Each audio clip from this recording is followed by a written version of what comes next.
अब बच्चे बोलेंगे सर जी इन सभी टॉपिकों को हम लोग कैसे तैयार करेंगे। यहां सारा सिलेबस आप लोगों को कराया जाएगा एक सिस्टमेटिक तरीके से, बेहतरीन तरीके से।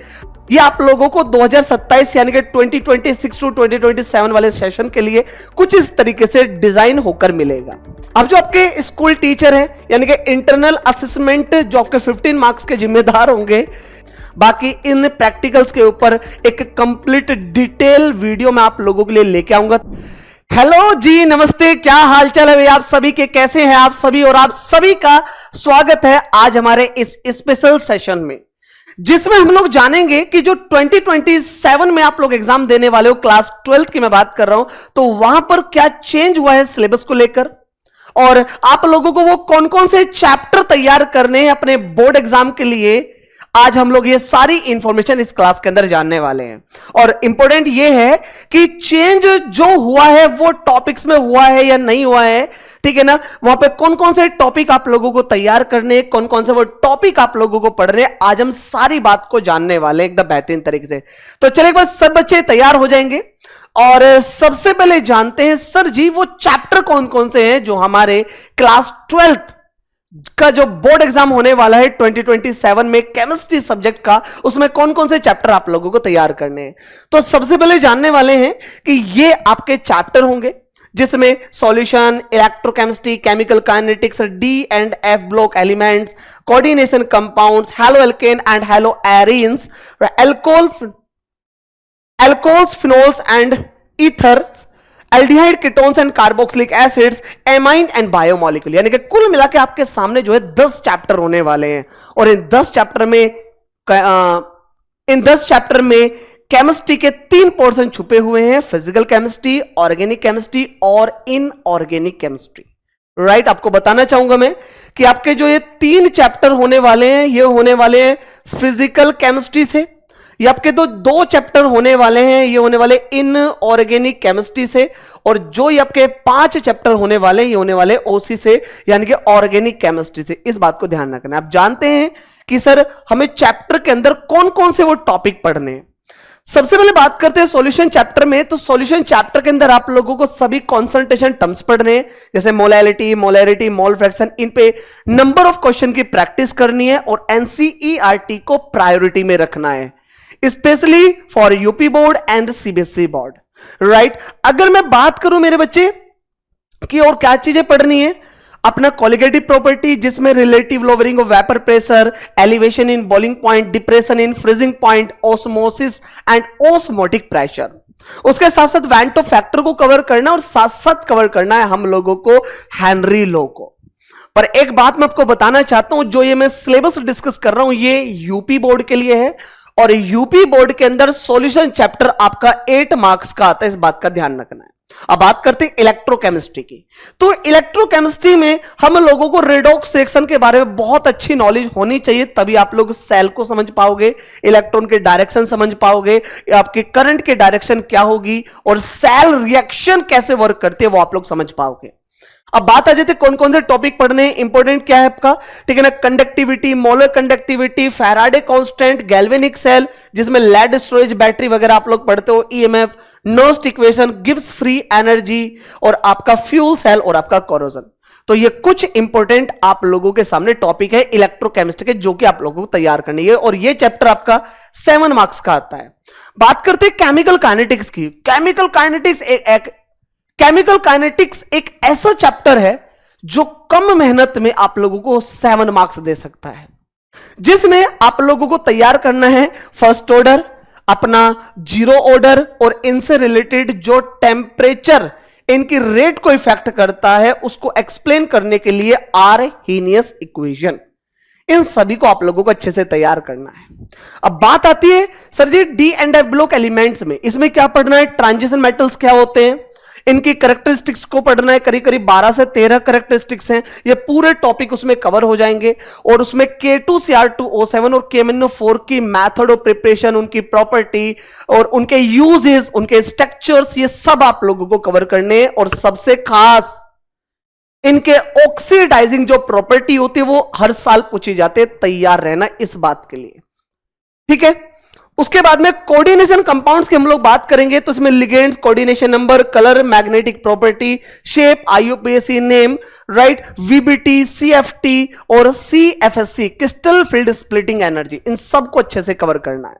बात करते हैं ऑर्गेनिक केमिस्ट्री के पहले चैप्टर की, haloalkanes and haloarenes. इसको ध्यान से सुनना, मेथड ऑफ प्रिपरेशन, प्रॉपर्टी, उसकी फिजिकल प्रॉपर्टी, उनके यूजेस, उनके केमिकल रिएक्शन, सब अच्छे से पढ़ना है।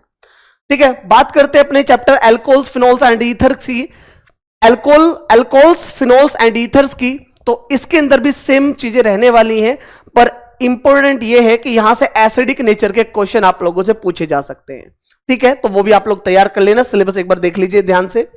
Aldehydes, ketones and carboxylic acid में वैसे इसमें कोई ऐसा टॉपिक नहीं है जो कटा है, जो प्रीवियस ईयर टॉपिक थे वही टॉपिक आप लोगों को 2027 एग्जाम के लिए तैयार करने हैं।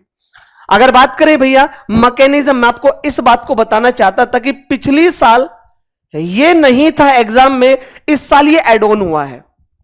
प्रीवियस ईयर नहीं था, इस साल एड ऑन हुआ है, तो भाई इसको ध्यान से समझना। Mechanism of nucleophilic addition reaction, अक्सर ये बोल दिया जाता था कि ये नहीं आता, पर इस बार तो मेंशन करके दे दिया है ये आएगा। ओके बच्चे, अच्छा उसके बाद में फिर इनकी रिएक्टिविटी, अल्फा हाइड्रोजन के ऊपर एल्डिहाइड्स की, uses of the carboxylic acid, nomenclature, acidic strength, method of preparation, physical and chemical properties, इनके यूजेस, ये सब आप लोगों को तैयार करने हैं। अब बात करते हैं एमाइन चैप्टर की, जो आप लोगों का 6 मार्क्स का आने वाला है। तो एमाइन में भी आप लोगों को यूजेस और इनकी identification of the primary, secondary, tertiary amine के जो आपके टेस्ट होते हैं ना, डिस्टिंग्विश टेस्ट, उन सभी को तैयार करना है। राइट, बायोमोलिक्यूल्स आप लोगों को बहुत अच्छे से पढ़ना है, जिसके अंदर कार्बोहाइड्रेट, विटामिन, फैट, इन सब के बारे में थोड़ी थोड़ी नॉलेज रखनी है। और मेनली आप लोगों को नॉलेज रखनी है न्यूक्लिक एसिड के ऊपर, जिसके ऊपर हर साल क्वेश्चन पूछे जाते हैं, डीएनए से, आरएनए से, इन सब से क्वेश्चन पूछे जाते हैं। ठीक है, अब बच्चे बोलेंगे सर जी इन सभी टॉपिकों को हम लोग कैसे तैयार करेंगे? भाई जहां पर आप लोग क्लास देख रहे हो ना, UP board English medium RW YouTube channel के ऊपर, यहां सारा सिलेबस आप लोगों को कराया जाएगा एक सिस्टमेटिक तरीके से, बेहतरीन तरीके से।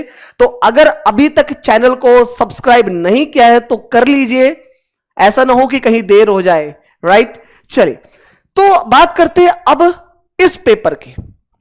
ये जो पेपर का पैटर्न है, ये आप लोगों को 2027 यानी कि 2026 टू 2027 वाले सेशन के लिए कुछ इस तरीके से डिजाइन होकर मिलेगा, जिसके अंदर आप लोगों को ये 7 सेक्शन देखने को मिलेंगे, जिसमें पहले ही सेक्शन के अंदर मल्टीपल चॉइस क्वेश्चन मिलेंगे, वो भी आपके कितने 6 क्वेश्चन, जिसमें एक क्वेश्चन 1 मार्क्स का होगा, तो कुल मिला के इस सेक्शन से 6 मार्क्स मिलेंगे।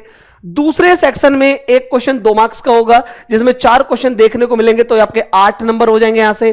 फिर दूसरे में भी थर्ड वाले में 8 मार्क्स, फिर 12 मार्क्स, 16 मार्क्स, आपका 10 मार्क्स और आपका 10 मार्क्स, तो कुल मिला के ये पेपर आप लोगों को 70 मार्क्स का दिलने वाला है। कुल मिला के ये आप लोगों को जो है 70 मार्क्स का पेपर मिलने का वाला है। थ्योरी की मैं बात कर रहा हूं, अब बात आती है प्रैक्टिकल की, क्योंकि केमिस्ट्री में नंबर मिलते हैं हम लोगों को कितने से, 100 से। 100 में 70 आपके थ्योरी में चले जाते हैं और 30 नंबर जो होते हैं वो आपके प्रैक्टिकल के अंदर आ जाते हैं। अब प्रैक्टिकल की भी बात को जान लेते हैं कि प्रैक्टिकल में क्या क्या चीजें तैयार करनी है और क्या क्या तरीका हम लोगों को अपनाना है कि 30 नंबर हमारे हो जाएं। अब 30 नंबर चाहिए तो ध्यान से तो क्लास को देखना पड़ेगा भाई। अच्छा सुनो अब ध्यान से, अगर मैं प्रैक्टिकल एग्जामिनेशन की बात करता हूं तो जो आपके 15 मार्क्स होंगे वो आपके एक्सटर्नल असेसमेंट से होंगे। राइट, जिसमें आप लोगों को बता दूं कि क्वालिटेटिव एनालिसिस यानी कि सिंपल जो सॉल्ट हैं उनके लिए आप लोगों को 4 मार्क्स मिलने वाले हैं। उसके बाद में जो वॉल्यूमेट्रिक एनालिसिस है जिसमें सिंपल टाइट्रेशन होता है, यहां पर आप लोगों को 4 मार्क्स मिलने वाले हैं। और आप लोग कंटेंट बेस्ड एक्सपेरिमेंट की बात करते हो तो यहां पर आप लोगों को 3 मार्क्स मिलने वाले हैं। और वाइवा की अगर मैं बात करूंगा वहां पर आप लोगों को 4 मार्क्स मिलने वाले। तो इस प्रकार से आप लोगों को 15 मार्क्स मिलने वाले हैं एक्सटर्नल असेसमेंट के द्वारा। राइट, यानी कि जो आपके एग्जामिनर आएंगे वो 15 नंबर में से आपको नंबर देंगे। अच्छा जी, अब जो आपके स्कूल टीचर हैं यानी कि इंटरनल असेसमेंट जो आपके 15 मार्क्स के जिम्मेदार होंगे, जिसमें आपका प्रोजेक्ट एंड वाइवा आ जाएगा। राइट, जो आपके 8 मार्क्स में होगा, वेरी इंपॉर्टेंट। उसके बाद में क्लास रिकॉर्ड कैसा है आप लोगों का ऐसा तो नहीं कि क्लास रिकॉर्ड ही खराब कर रखा है आप लोगों ने, ये भी मैटर करता है। इसके भी आप लोगों को 4 मार्क्स मिलने वाले हैं, 4 मार्क्स मिलने वाले हैं। और कंटेंट बेस्ड एक्सपेरिमेंट जो भी स्कूल्स वगैरह में होंगे वो आपके 3 मार्क्स के होंगे। तो कुल मिला के टोटल आप लोगों को 15 नंबर मिलने वाले हैं। इनके 15 मार्क्स आपके स्कूल टीचर के हाथ में और 15 मार्क्स आप लोगों के जो एक्सटर्नल यानी कि आपके जो एग्जामिनर आएंगे उनके हाथ में। बाकी इन प्रैक्टिकल्स के ऊपर एक कंप्लीट डिटेल वीडियो मैं आप लोगों के लिए लेके आऊंगा, तभी बोल रहा हूं इस चैनल को सब्सक्राइब कर लीजिए। आप लोगों के जो 2027 में आप लोग एग्जाम देने वाले हो, मैं कह रहा हूं बहुत हेल्प मिलने वाली है। ठीक है, अब बात करते हैं सर जी किस बात के लिए, बात करते हैं अपनी नेक्स्ट वीडियो के बारे में। अब नेक्स्ट वीडियो आप लोगों को जिस टॉपिक पे चाहिए, जिस भी केमिस्ट्री के किसी भी टॉपिक पे चाहिए या फिर कोई भी एडिशनल इंफॉर्मेशन चाहिए अपनी क्लास 12 से रिलेटेड, तो आप लोग जरूर कमेंट बॉक्स में बताना। तो मिलते हैं आप लोगों से नेक्स्ट क्लास में, तब तक के लिए राधे राधे। तो मिलते हैं आप लोगों से नेक्स्ट क्लास में, तब तक के लिए जय सरस्वती मां।